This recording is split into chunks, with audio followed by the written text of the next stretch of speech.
Ô, Caio, vamos lá. A Justiça já fez o bloqueio da cifra de 11 bilhões de reais da Vale.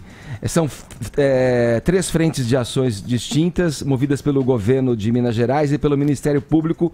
Isso já para garantir a reparação às famílias das vítimas e também do meio ambiente. Sim, eu acho que a grande questão, no caso Brumadinho, é a gente falar de responsabilidade. Lógico que eu tenho que abrir o comentário aí com uma nota de solidariedade às centenas de vítimas dessa tragédia. Só que aqui vale também a gente pegar a argumentação do professor Villa, hoje mais cedo no Jornal da Manhã, quando ele questiona essa expressão tragédia, porque ela de fato traz ideia de um motivo de força maior, né, como a gente chama no direito. De acidente, né? Exatamente. Para o direito, a força maior, ele vem imbuído da noção daquilo que é inevitável, que certamente não foi o caso, né? Então seriam as tragédias em decorrência da atuação da natureza, os grandes terremotos, os furacões, etc. O caso Brumadinho, é preciso que fique bem claro para o ouvinte, é um crime de proporções gigantescas. Então, nesse âmbito da responsabilidade penal, é disso que a gente está falando.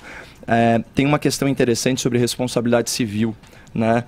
Na verdade, sobre responsabilidade objetiva e a teoria do risco. O jurista, o Silvio de Salvo Venosa, que é um renomado civilista, ele escreveu: para a caracterização do dever de indenizar, né, sobre os 11 bilhões aos quais você se referiu, devem estar presentes os requisitos clássicos. Então, ação ou omissão voluntária, relação de causalidade, né, então precisa haver causa e efeito, dano e, finalmente, culpa. Só que o direito moderno, a partir do começo desse século, ele começa a ter um conceito ampliado de culpa, né? E aí vem a teoria do risco, que é o seguinte: o agente é responsável por riscos ou perigos que sua atuação promove, ainda que coloque toda a diligência para evitar o dano. Isso é fundamental, Edgar, porque isso significa que, por mais que houvesse autorizações, por mais que houvesse alvará, certo? Por mais que a empresa alegue que o poder público fazia a fiscalização, nem por isso eles estão isentos de culpa.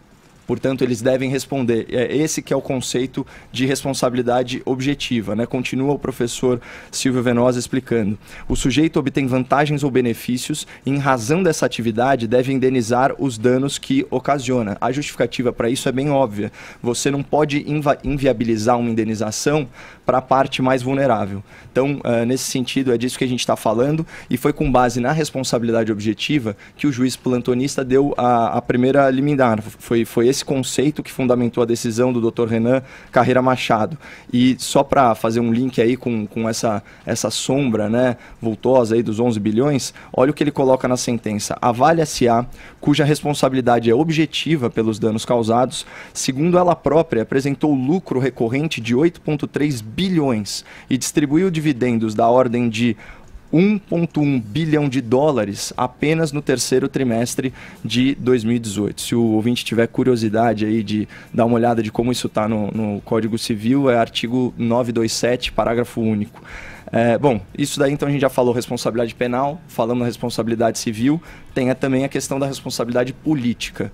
E aqui cumpre falar que a resposta do governo federal, do governo estadual, dentro das suas limitações, foi irretocável.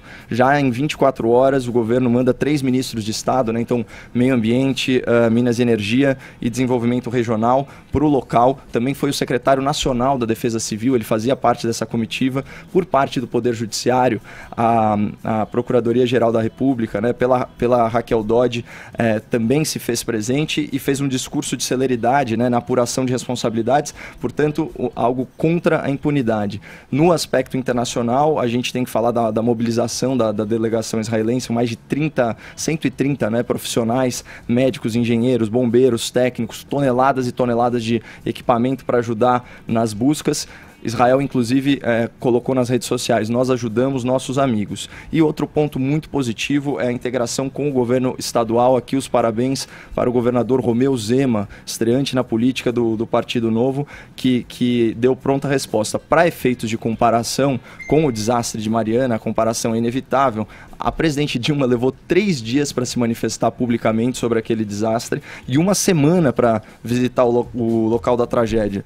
O atual presidente, que estava inclusive em pré-operatório contra as indicações médicas, fez a visita em loco assim que pôde, logo depois da comitiva dos ministros. Então, eu acho importante fazer essa ponderação e mostrar que, pelo menos em termos de resposta política, a gente avançou muito. E é uma coisa que vem de gerações, né? De mandatos distintos, de governos distintos, de espectros políticos distintos, nesse descaso com a questão do cuidado e a segurança frente a empresas que têm, como você colocou aí, o risco inerente à sua atividade, enfim, à sua função aí.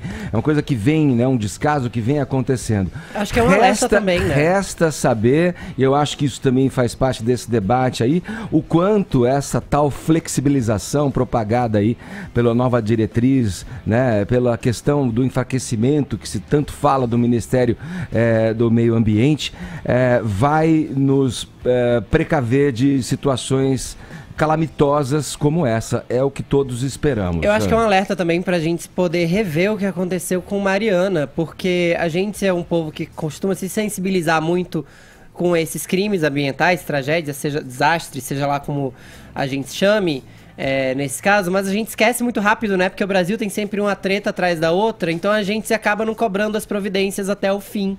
Eu acho que tá na hora de rever também as punições à Mariana, para ver se tudo acontecer de maneira justa. E foi o que disse uma pessoa agora em entrevista à Jovem Pan. Em Mariana foram dezenas. Dessa vez em Brumadinho, centenas. Será que teremos milhares? Porque outras barreiras também estão em risco lá em Minas Gerais do minério. O estado de Minas divulgou no ano passado que 50 barreiras estavam em estado de risco em Minas Gerais, e a de Brumadinho não era uma delas. Não era uma delas. Então você imagina como que estão as outras. Imagina o resto.